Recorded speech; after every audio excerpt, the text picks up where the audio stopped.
All right, everybody, welcome back. Excited to welcome you back to our last hour of our presentations today.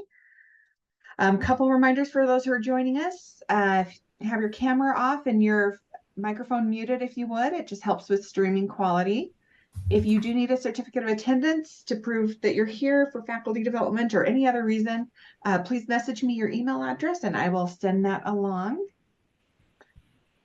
So I'm very excited to present to you our next presenter, Keir Stuhlmiller, who's going to present to us on collaborative reading, encouraging critical thinking through engaged collaborative discourse. So a little bit about Keir. As an educator with extensive professional experience, Keir's focus is on providing students with an understanding of the impact of design excellence on professional practice. She engages education as the foundation for how design advocates well-being in our lived environment. As a result, Keir views the integration of design excellence, social awareness, and professional responsibility as core skills in the practice of interior design and architecture. So with that, Keir, I will turn this over to you. Thank you so much, Heidi. Just trying to get my share screen going here.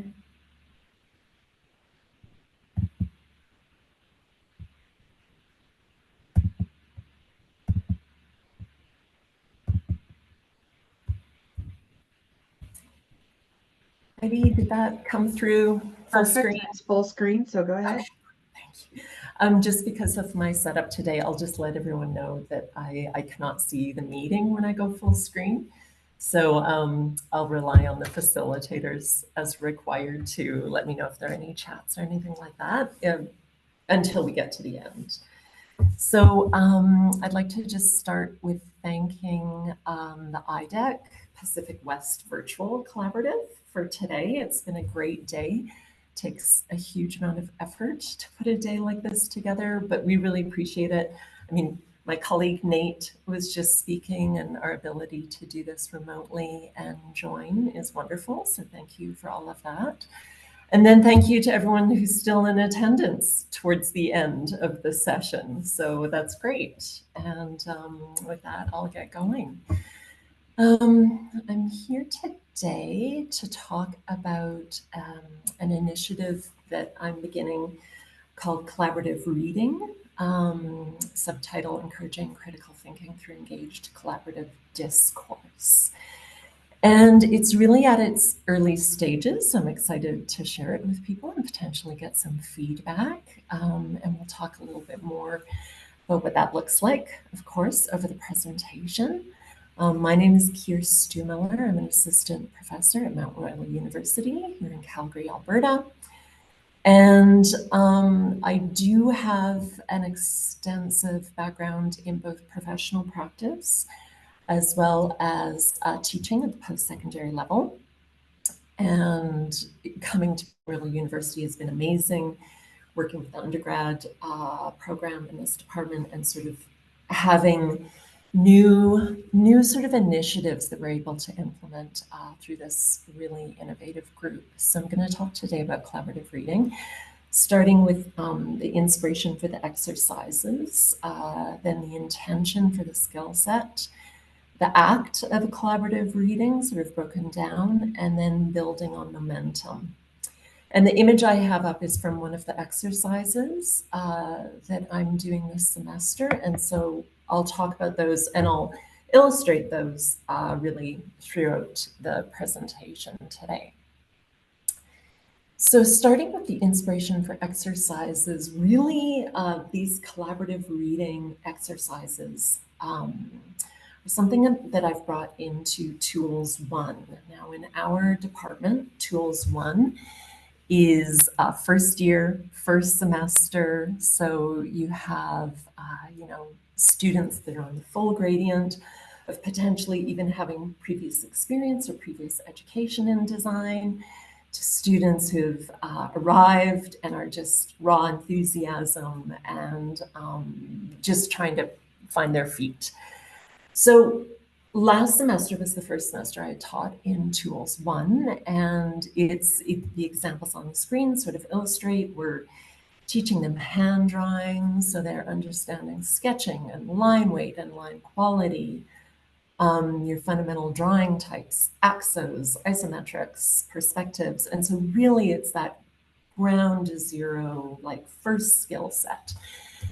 And as we worked through the semester, I was thinking that the skill set and their adoption of the skill set and implementing this skill set is excellent. It's absolutely required, but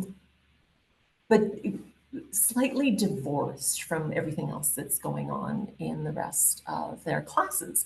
They're applying these skills, but a lot of discussion with the students, a lot of questions from the students around, how would come up a lot. How are they going to make the best use and the best use of the best use and the best application of these skills going forward?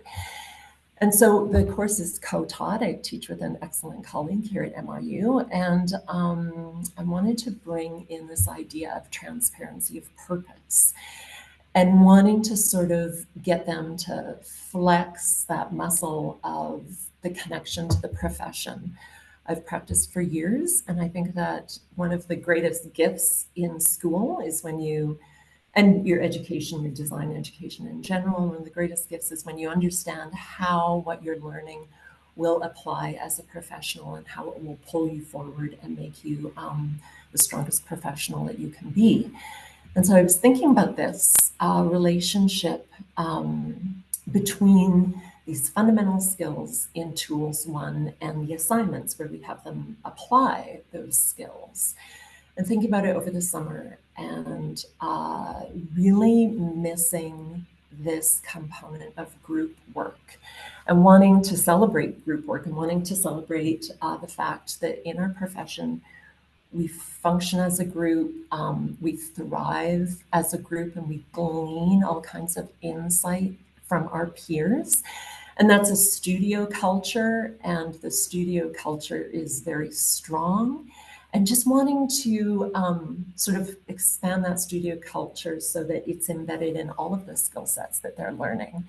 And so I was thinking we can take a group exercise, a collaborative reading exercise, and I'll talk more about reading, and really insert it into the structure of each class that we teach. Each class has a lecture where we introduce the content, we introduce the skill set, and then we move to the application of that skill set in the individual assignment. And wanting to insert collaborative reading right in the middle, the dream in doing this would be that it would heavily influence how they're hearing the lecture in retrospect, but also how they're executing their individual assignment. So the collaborative reading is intended as an energizer, a move from them receiving content to applying content, a move right in the middle to introduce group activity, peer learning, and all of the energy that comes from that, and finding a way of ensuring that that sort of, ideally in your professional scenario, you're working with that kind of passion with your peers, and sort of ideally embedding that in what we were doing in Tools 1 as well. And so that's really where the inspiration for these exercises comes from. Some foundations that are well known in education, like active learning, is a foundation for this exploration. I also teach design studio and systems courses here at MRU. And in the systems courses, we have a substantial number of group projects where they're actually implementing projects in the studio. And through that group work, they're critically thinking about their deliverable and how they're going to deliver a project together in a way that generates satisfaction. You can see smiles on the faces of these students, which I love, and yet they still have their individual process. Also, this idea of a participatory classroom. Other classes in systems actually let the students self-organize into groups of 3 or 4. And they do, this is a picture of our immersion studio here at MRU, but they fundamentally work on short-term deliverables examinations. This is an examination of code conditions, whether they're compliant or in violation of code, but they're working as a group and gleaning information from each other, that idea of peer teaching, debate, nothing like debating code as a group, but then also working towards consensus. So in a lot of the exercises that I implement, consensus is a key piece. I think that introducing the idea of consensus in design education is really critical. It's how we work in the professional practice as we move forward. And it also does not imply that you lose your individual sentiment. So the significance of still having individual input, having individual direction and prerogative and design sensibility while working towards consensus with your peers. And so this ultimately to me is sort of an expression, as much as we can make it in sort of first year, first semester, but introducing these fundamental concepts that they'll thrive in for the rest of their profession, that idea of observation, analysis as a group, and then application. So this is the first slide that I'll include that's an example of one of the exercises, and there will be several more throughout the presentation. And there are several steps to each exercise. We do structure them, even though they're sort of these energizer activities.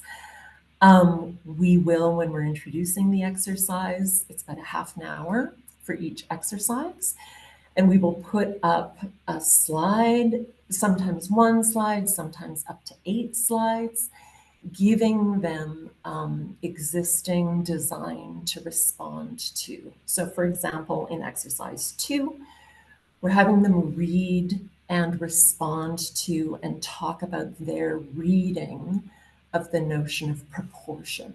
So introducing a concept that they're intended to read and then discuss how they see this element that's actually being introduced. They also get a sheet. It's very analog, how we're initially sort of exploring this exercise. They get a sheet sort of briefly saying, you know, why you should consider ideas of proportion important. Here's a brief definition, and then here's a brief exercise. And they're all about reading and responding and finding language to communicate with one another and sort of drive towards consensus about what is significant about the topic that they're looking at that day, like proportion. We do have them do the specific documentation in order to encourage, even within that group work, doing individual response and individual components. This brings me to the second part of the presentation here today, which is just describing the intention of that skill set and reading. So I've been talking about reading as being a fundamental skill set, a fundamental way that we contribute to the profession, whether we're early in our process or later in our process, but not just knowing how to generate visual communication and sort of immerse yourself in your own design, but that ability to respond to other design respectfully, but with a critical mindset and a critical lens. And I think the sooner the students can be approaching other design with that idea that there's analysis, there's an exchange, there's a dialogue that takes place. And I'm sort of catching that under the notion of reading. The sooner they take control over their own process and sort of respectfully, but really authentically engage in design process and explore it for what is possible. And it sets up a shared goal with them doing it in group or in a group scenario. So once they have that shared goal, there's the discussion, language starts to emerge. And often in the write-ups, we see sort of their individual language. And then we also see later on in the feedback them sort of describing what they arrived at as a group, right? How they felt like their individual contribution emerged in the group consensus. Again, I firmly believe that this sort of reflects a very positive future vision of what design practice can be, what professional practice can be. And it's that early adoption of that skill set that I think will really serve the students very well. Another exercise example, exercise 5, series and sequence are introduced to them. So as an example, the definition of series, the definition of sequence is sort of briefly discussed, and we talk about how when you're reading a design, understanding if you're looking just at iterations and features of a design, that influences how you understand design. But the idea of sequence then brings in an idea of a timeline, that things happen in a particular sequence for reasons and with rationale behind them, which contributes to sort of their understanding as they get more embedded in the detail design, construction documents, how you generate design, how you generate design documentation. So these ideas are introduced at a very elementary level, where we show them 2 slides. The first slide is about sequence. So we start with the tough one, right? Where we're sort of saying, okay, here's a scenario. Sequence, remember, has a timeline. It has a specific order that these phases happen within. As a group, what do you think that order might be and why? And each of these slides can be up for about for the sort of the more the less complex slides, maybe a couple of minutes, but some of these slides might be up for 10 or 15 minutes while they sort of debate. And then slide 2 would be the series slide, and we talk about the fact that these are iterations. These are a series that just talk about different characteristics without that embedded timeline. So it's a good, just as we move on to number 3, the active collaborative reading, we have done a litmus test with the students because it's the first time we're running these exercises. And so far, it's been very positive. They're very engaged in the process, which is sort of this next phase of sort of how we structure these exercises. The act of the actual collaborative reading. So there's the reading where you're first confronted with images and you're challenged as a group to sort of put down your response, what you think is happening, what you see happening, what your individual response is. These images come from an exercise that I've titled Reading Models. I do quite a bit of modeling in first year. And then the debate ensues, and what we have noticed is that it's loud and it's vivacious and they're all very engaged, and we don't have to encourage them to sort of dig in. They're in it the moment we put the first slide up, which is really exciting for us, really rewarding. They're taking risks in their discussion. There's lots of sort of friendly, combative, like, we think it's like this, we think it's like this. They're feeling very safe. There's a lot of psychological safety when they have these discussions with their peers. And receptivity. It's very energized in the room, but they're all working towards a shared goal, and they're not even really articulating that. It's just inherent in the structure of the group work. The critique emerges, and this is where they start furiously writing down potentially what they're experiencing when they're reading the design that's been put in front of them. Just put some examples up here, and it's both when you read through the hand-ins that they provide to us, you can see the individual, you can see the peer input. It's really interesting, and they are asked to note group consensus, but also their own individual considerations, and so we collect them at the end of the class, or at the end of the exercise, just so that we can review what they've been looking at. So as I said, exercise 6 is reading models, and they read 6 different models and just respond to what they think the model's purposes, how they read the models, how their peers are reading the models, and very sort of productive environment for them. And that brings me to my last sort of wrap up on this, which is building on the momentum. So as I noted right out of the gate, this is new. We are only a couple of weeks into this. So far, it's been very successful. We're seeing this debate and this group work and this desire to engage and read other design in the context of actually generating drawings. We're seeing a great response in the students. It is new. So while we encourage that critical thinking, we're definitely going to have to sort of check in with the students, document their reaction, talk to them about whether they feel the terminology is helping them or influencing how they see their own process, which is really at the root of what we're trying to do. Engage that critical thinking and that reading of design, and then when they turn to their own work, this is not foreign to them. They're starting to apply it.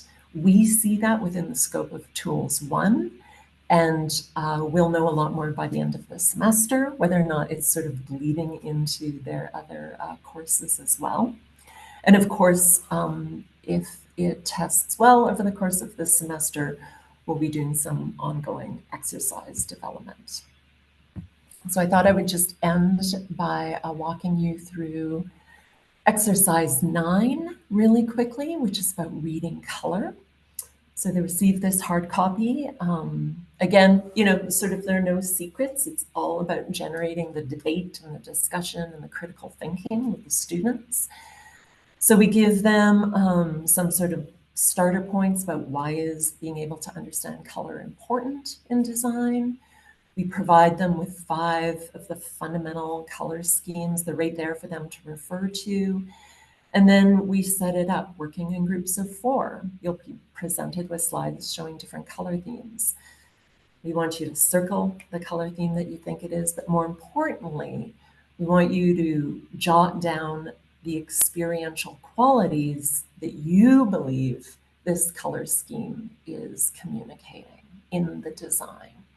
And the debate ensues, and they can write down as many as they want, but they have to finally select one that they think is the most powerful experiential quality.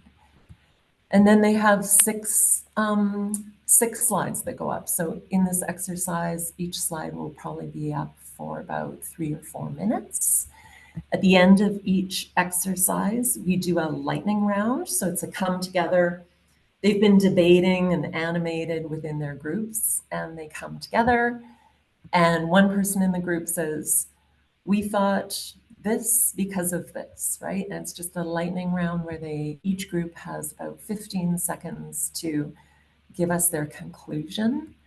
And what we're hearing and what we're seeing is a lot of nodding in the room and a lot of discussion and a lot of real coming together and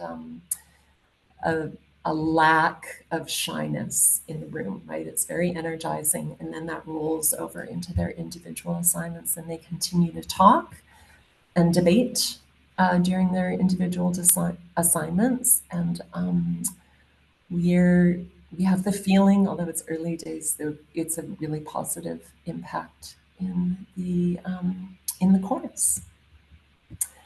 And that's the end of my presentation. I'll be happy to take any questions. Don't know where we are on time, Heidi. Yeah, thank you, Keir. It's 2:24, so we have 1 official minute, but 6 unofficial minutes till our next presentation. So anyone is welcome to bring in any questions they have for Keir.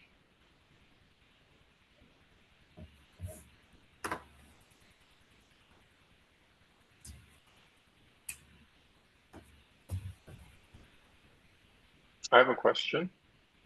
Yeah, go ahead. Hi, Keir, it's Kurt. Oh, hey, Kurt, how are you? I'm doing well. How are you? I'm really well. Great presentation and great project. Thank you. Thank you. I just wanted to comment. I've been doing something quite similar in studio, and I also teach a media course here in Winnipeg. And this idea of the collaborative, the idea of getting together and discussing about doing group crits, I found to be incredibly useful. And the idea of having students come together and talk through ideas rather than kind of working in isolation or individually, I found to be very powerful over here. So I commend you on implementing that because I think that's a great strategy working forward. My question is, how do you find the discussions going? Do you find them to be productive? What are some of the things that you do? I know, like with some students who are very shy, it's sometimes hard to get them to come out of their shell. So I'm wondering, what do you do to kind of get the conversation going and to actually reach the learning objectives that you're hoping for them? Absolutely. No, it's a great question, Kurt. And nice to hear your voice over the airwaves, so to speak. We actually interject. So we move around the room, right? We participate or sort of put out sort of wicking questions, if you will, right, to sort of get the momentum going. But we'll also at intervals, because the images are up on the screen, right, and they're being shared, even though groups are focusing on them, they're being shared around the room in a way rather than sort of on a piece of paper in front of the students. We find that to be very energizing, but it also gives us the opportunity to, if a few minutes goes by, I might stand up and start pointing out certain things within the image and deliver some like prompting readings, right? So for example, you can prompt, a couple of the things I've done recently have been prompts around, if you've been looking at the materiality of the space, maybe you want to think about how that materiality would create a different bodily response or emotionally response if you change that materiality. If we're looking at something wood and it has a certain quality, right? Say we're talking about proportion that day, because there were some wood examples that day. We might talk about the materiality, the scale of the materiality, the proportion of the pieces, and just start to deposit ways of talking and ways of introducing different terms or sort of perspectives onto their conversation. And so to be frank, we go into every exercise with sort of a list of potential starter terms that we can also deposit into the conversation, right? Because often if I stand up and I'm like, okay, if you're already talking about materiality, you can see around the room, different looks on the face where they haven't even thought about materiality yet. They've just been thinking about scale or size or something like that. And so we have sort of an ongoing list of references that we'll bring up in the context of each exercise that really, like I said, early days, but they tend to work in terms of keeping the conversation moving. That's awesome. Thanks. I'm going to email you, and I think we should continue this conversation. There's a lot of synergy between what I'm working on, what you're doing. So yeah. Absolutely. No, that's great, Kurt. No problem at all. We'll talk soon. Great presentation. Yeah, good job, Keir. We have a comment in the chat from Dan that says, we continue to find ways to engage students in college, campus-based collocated learning, weaning students away from relying on virtual learning. And activities like this give students a reason to want to be together. And that's an experience you can't have on Zoom. Yeah, I really appreciate that comment. There's a reason why it's so analog, right? It's so interesting in contrast to this morning, right?